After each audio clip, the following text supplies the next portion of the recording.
Hello, good morning. My name is Sam Karim from King's Chambers here, and good morning to this bite-sized seminar about the Thirlwall inquiry. It's bite-sized because the core participant application is due to close next week in mid-December, and you may have already seen that some core participants have already been appointed and Rule 9 requests have gone out. So, there is the ability to ask questions in the chat function. I'm afraid because of the timing of today and my diary, it's going to be difficult to take questions at the end. But if you want to put questions in the chat function or email me, then that's absolutely fine, and we can continue the discussion later on. So let's begin. The Thirlwall inquiry, or the Ledby inquiry, it arises from what occurred with Lucy Ledby. She was convicted this year in August after a trial at the Manchester Crown Court and sentenced to life imprisonment and a whole life order in respect of 7 counts of murder and 7 counts of attempted murder in respect of babies. The offences all took place at the Countess of Chester Hospital, which is part of the Countess of Chester Hospital NHS Foundation Trust. The Thirlwall inquiry, Lady Justice Thirlwall, is an independent public statutory inquiry. The Secretary of State for Health and Social Care announced that it would be a statutory inquiry on the 4th of September of this year, and for the purposes of the Inquiries Act, it commenced technically on the 19th of October this year. So let's go through some basics of statutory inquiries, because the purpose of this talk is to give you some guidance for those who are preparing, either having received Rule 9 requests or are intending to be a core participant. So it's always good to have some basic knowledge in terms of statutory inquiries. So it doesn't arise out of a vacuum. There are specific rules, the inquiries rules, that deals with the procedures and the way the chair or chairs adopt the inquiry. And then there's the Inquiry Act 2005, which is quite explicit as well. The statutory powers under the Act give the power to the chair to ask for evidence under oath and compel production of documents. And there's an ability, as I say, that they can lead to sanctions, including imprisonment if there's been a failure to comply with specific orders. There's always been a presumption, in my view and my experience, that the inquiry will be held in public. And there are, in certain circumstances where document disclosure can result in harm or damage, a right to anonymize witnesses and prevent publication in documentation. I'll come into that in due course later on. As we all know, but it's worth remembering that under Section 2 of the Inquiries Act, it prevents, or the chair is prevented from making any specific finding of fact in relation to criminal or civil liability. And there are procedures in place and protocols in place which allows the inquiry to make an award of costs and expenses to core participants and those who the chair or the inquiry calls to give evidence. In my experience, the chair sometimes sits with an assessor. That occurs in technical issues or technical inquiries, but in some cases, it's just the chair or co-panelists as well. Well, the purpose of an inquiry, I think, can be fivefold. First of all, it establishes facts when there is a clear dispute in relation to the facts relating to the inquiry. The second is probably the most fundamental part of it, which is the lessons learned. And that's something that's consistently indicated by the chair in most inquiries. It can also develop reconciliation when there's been a lot of harm and suffering caused. It can be a process by which parties can get together and discuss what's happened. And I always find that it does promote and improve public confidence, because we have the opportunity to air certain things and then deal with them factually and then give recommendations in terms of lessons learned. And finally, of course, it holds people to account. Where there is ambiguity or where there is not ambiguity, it directly ascertains who is at fault and then goes on to make recommendations. Well, going back to the Thirlwall inquiry, the terms of references have been established now for a couple of months, and they are in three core areas, what's been divided in A, B, and C.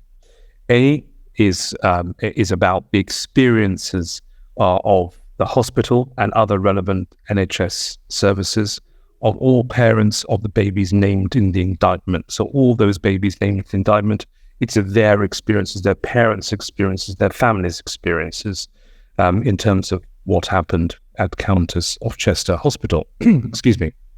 So it is really a scene-setting exercise and a scoping exercise gathering essential evidence. And this is something that's extremely common in public inquiries. It happens, and it happened in the COVID inquiry where the chair sought a lot of information from the public in terms of their experiences, and it sets the scene in terms of an evidential basis for the purpose of the inquiry.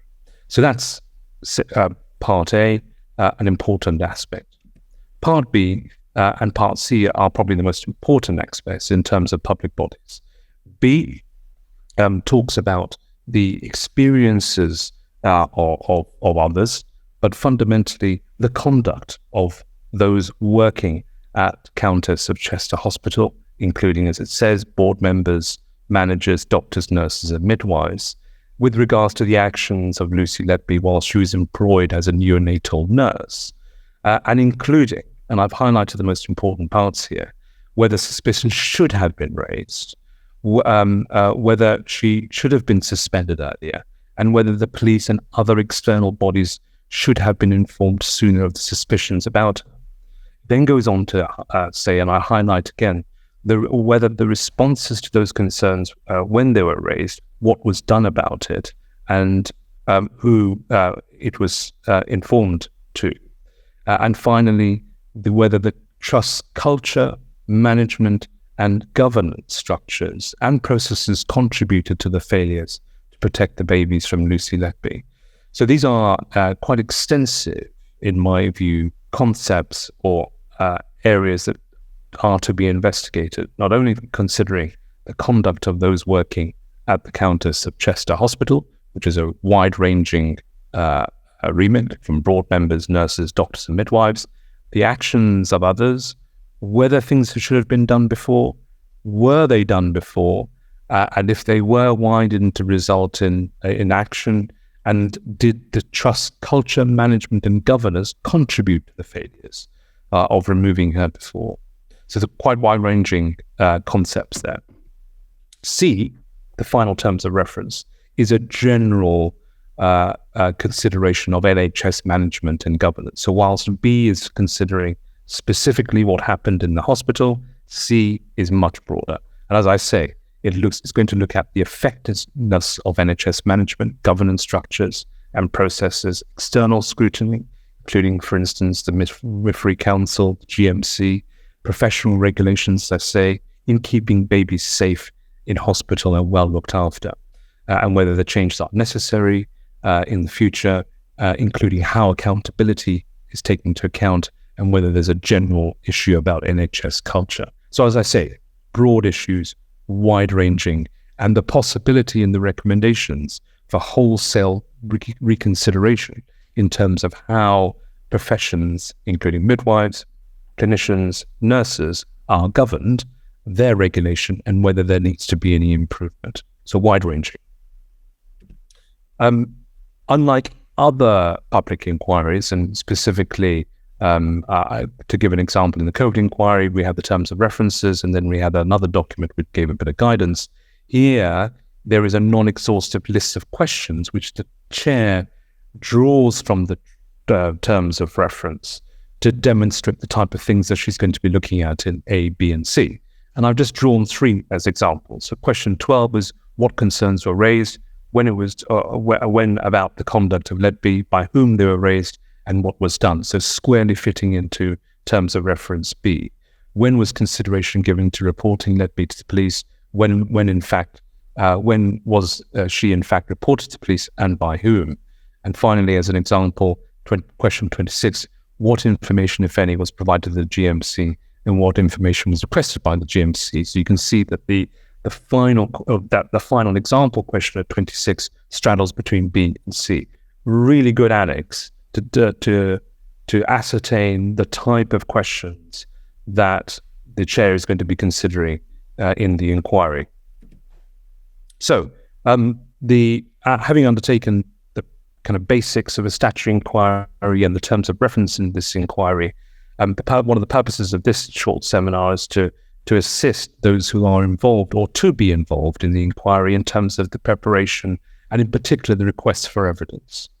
So when you receive a request for evidence or information, there are a couple of questions which, in my view, you should be asking yourself. First of all, is it within the terms of reference? Now, Section 5 of the Inquiries Act 2005 defines the terms of reference as the matter to which the inquiry relates, any particular matters to which the inquiry panel is to determine facts, whether the panel is to make recommendations, and finally, any other matters relating to the scope of the inquiry. It's a straightforward concept. Look at the terms of reference, A, B, and C, and make sure that what's been asked relates to that. The second question is, let's look at the phase of the evidential request, be it in documents or witness statements. Phase 1 is the scoping exercise. So that always relates to, in my experience, especially in the COVID inquiry, requests for information to preserve documentation, and secondly, requests to review documents to determine the scope of the inquiry. And so that's why it's called the scoping exercise, because a lot of the time the chair and the inquiry team will not be aware of the specific evidence and facts that are necessary, and so they request certain documentation to ascertain the actual scope of the inquiry. So as I say, the purpose is to determine what documents will be needed and what witnesses will need to be called. It is a significant phase in my experience, because the inquiry will ask for a lot of information, and you should always err on the side of caution. If it's relevant, disclose it, subject to criteria which I'll discuss later on. So that's the first phase in the request for information process. The second phase is the tailored request for evidence and witness statements, what we call Rule 9 requests. And these, in my experience, can be as little as 3 questions, albeit those questions can be quite broad.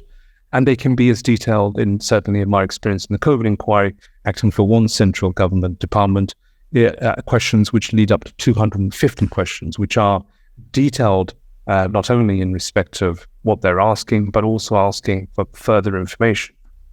So they can be varied.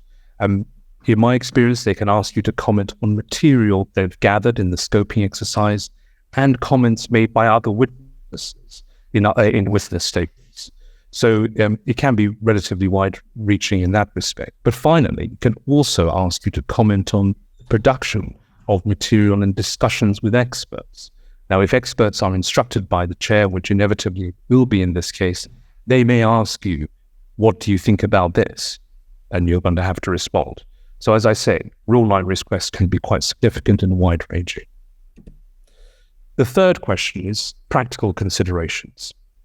Now, fairness is always something important to consider in my view. Section 17 of the Act provides that the chair must act with fairness, broad concept, of course, and with regards also to the need to avoid unnecessary costs, whether in relation to public funds or witnesses or others. And this is exemplified in my view by a couple of things. First of all, custody and control. So the chair can ask you to produce documents that is within your control or something that you can get in your possession. So quite extensive powers.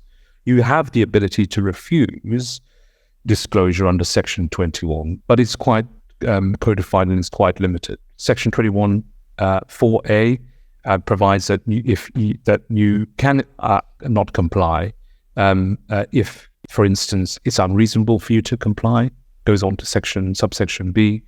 Give examples: too difficult to obtain, for instance, too much time required, too much expenditure, or not relevant to materially assist the chair. My experience is that under 21.4b, the fourth subcategory is probably the most popular in terms of not being relevant, but then we'll come on to that to consider that in due course. But fundamentally, saying to the inquiry team that it's simply too difficult to obtain, it's going to take too much time or expenditure, are not going to go down well, because 9 out of 10 times what the inquiry asks for is normally relevant.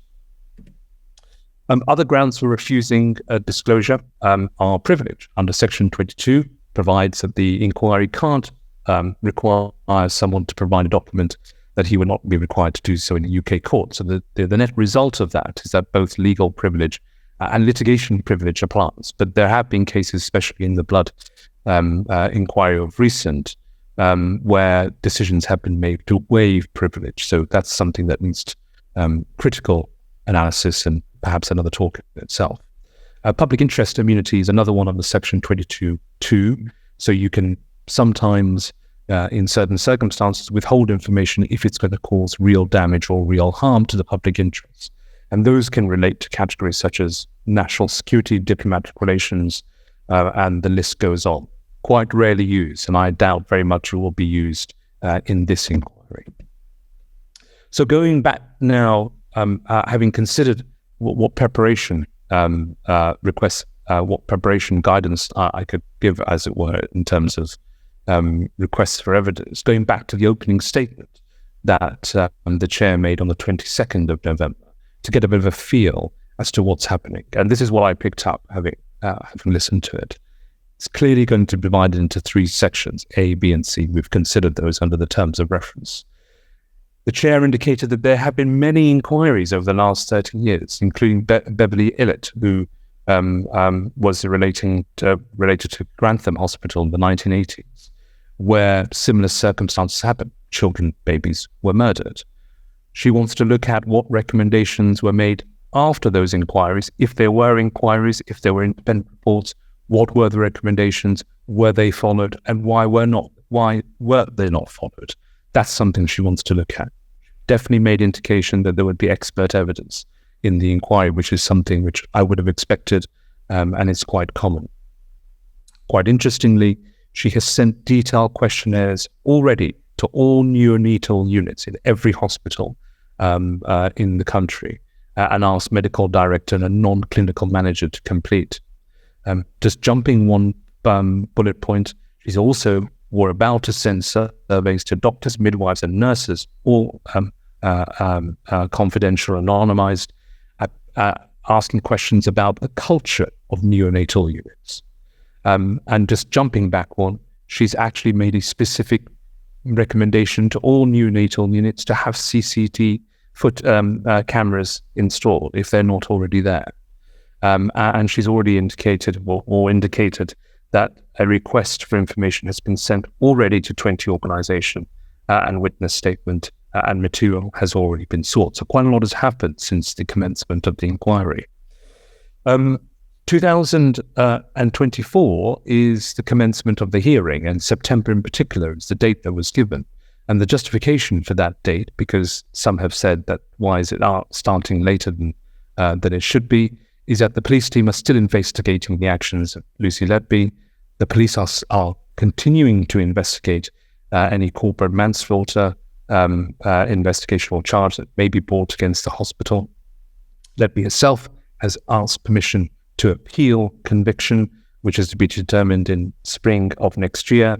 And there is going to be a retrial of the attempted murder charges, which is listed in early next year as well. So those are the reasons why the autumn date is the start date, or potential start date for the hearing. The hearings are to take place in Chester, and a preliminary indication that in terms of the terms of references, A is going to be considered first, which is a scoping exercise, setting the scene. C, governance, NHS generally, and then coming back to B in terms of what actually happened at the hospital. So lessons learned from the COVID inquiry. And I don't know if I mentioned this before, and I'm pretty sure I didn't at the beginning, but I'm lead counsel for two big central government departments in the COVID inquiry modules 1, 2, and 2A.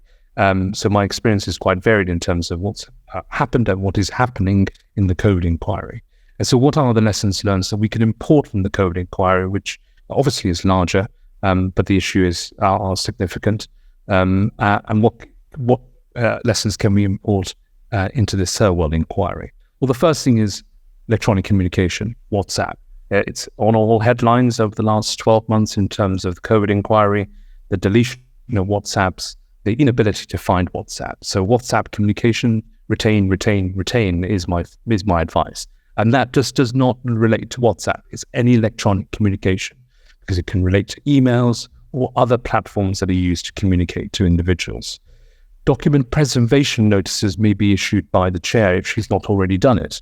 And in respect to the COVID inquiry, the NHS England issued guidance to all its practitioners, which is available online, and it said that you must retain all documents, and those include notes, emails, and all other information, however held, which contain or may contain content pertaining directly or indirectly to the NHS response to the COVID pandemic and key decisions that were part of the recovery, including the resumption of elective treatment. So huge caveats there. Broad statements, notes, emails, information, wherever it's held, pertaining directly or indirectly to the decisions made. So retain is my advice in that sense. Section 21 allows, obviously, the power to seek disclosure. We've touched on it briefly. And it was really exemplified, in the remit of it was really exemplified by the government's challenge to the request for documentation in the COVID inquiry, challenged by way of judicial review, which was unsuccessful. In those circumstances, a notice was served for production of documents which related to notes, WhatsApp messages. Some of the material undoubtedly was relating to the government's COVID response to the pandemic, and some was not. But the fact that the notice might give yield, the court said, to some irrelevant documents did not mean that the notice was invalid. And this is the most important part, that the Administrative Court went on to say that the Inquiries Act, and in particular Section 21, afforded latitude to fish for documents. That is to make, and I quote, to make informed but speculative requests for documents relevant to lines of inquiry or documents which lead to new lines of inquiry. So broad-ranging power. It can be a fishing expedition, contrary to what you may find in litigation, CPR, but it has to be generally relevant. So that just simply demonstrates the wide-ranging power which has been upheld by the Administrative Court that the chair has to issue notices of disclosure under Section 21. Other lessons to be learned are threefold. When it comes to the rule line requests, it's really important to get it right the first time. I've seen it many times where vague and rule line requests are prepared with insufficient evidence, don't answer the question directly, do not provide the necessary evidence to support what is being said. What's going to happen is, and what I've seen happen is, that the chair or the inquiry will simply come back to you and say, you haven't answered it, we need you to answer this X, Y, and Z. Or alternatively, if you do a half-hearted job, they'll come back and raise supplementary questions. It's far better, by way of reputation and for other reasons, to get it right the first time. Don't be elusive, be constructive. Because you have to bear in mind that evidence, especially if it's going to form part of oral evidence, will be a public document after that evidence is given. If you find that the timescales that have been sought are unrealistic, speak to the inquiry team, speak to the solicitor. I have always found the solicitor inquiry to be extremely amicable, and if you tell them the problems that are being had in terms of getting instructions or coordinating the right people, they are and they will be sympathetic. But in circumstances where you're having problems in producing the final version, but you've done a lot of work, but there's a lot of other people who need to have eyes on the document, which has been my experience, then it is possible to produce drafts of drafts. So you can submit a draft to the inquiry and say, well, listen, this just demonstrates how much work we've gone into. The witness statement is clearly there. We just need to do some more work. And that sometimes eases and satisfies the concerns that the inquiry has about compliance. But my advice, get it right the first time and speak to the inquiry. The second, or the penultimate point, is about the collaborative nature of the inquiry. It's really important, in my view, that we don't treat this, and it's not treated as an adversarial process, whereby things are issued, you have to comply, and that's it. It is a collaborative process. Listen to what the inquiry has to say in terms of what's being asked of you. If there are ambiguity, ask them about it, ask them to explain what they are looking for, and ask for a meeting. 9 out of 10 times, the best rule line requests derive from circumstances where there is a meeting prior to when you meet your client with the inquiry team so that you understand from the inquiries team's perspective what they're looking for, and then you can import that when it comes to meeting your client. And the final point I make there is, after the meeting, is the transparency. It's really important, and it goes back to the raw line request point, to be transparent with the inquiry. There's no point leaving if you're having difficulties producing a raw line request or the disclosure information, leaving until the day before or on the day to say, well, listen, we're struggling. Tell them straight away. It is a collaborative process, as I say. And the final point is the narrative. Whilst the terms of references are in this Thirlwall inquiry pretty clear, as they have been in the COVID inquiry and the other inquiries of recent, there is always a narrative that's pursued by the lead counsel and the counsel team in relation to the inquiry. And you can pick that narrative up, or the flavour of it, when you receive the raw line request. So they will concentrate on certain areas which have been part of their scoping exercise or otherwise. And then you can pick up where they're going and the type of issues are going to be raised or highlighted at the public hearing, or questions raised. So it's quite important, I think, to pick up what the narrative is pretty early in the raw line request, and through the conversations that you have with the inquiry team when you do speak to them about the raw line request or documentation, because that will then fine-tune and tailor the information that you provide. Okay, so those are the lessons from the COVID inquiry. As I say, we're a bit short for time today, but if you do have any questions, please drop me an email. My email address is there, or you can utilize the chat function, and we'll save the questions and revert back to you in due course. But I hope that's been a useful overview of the type of things you need to be looking at, bearing in mind that the core participation applications are due to expire pretty shortly. Thank you very much.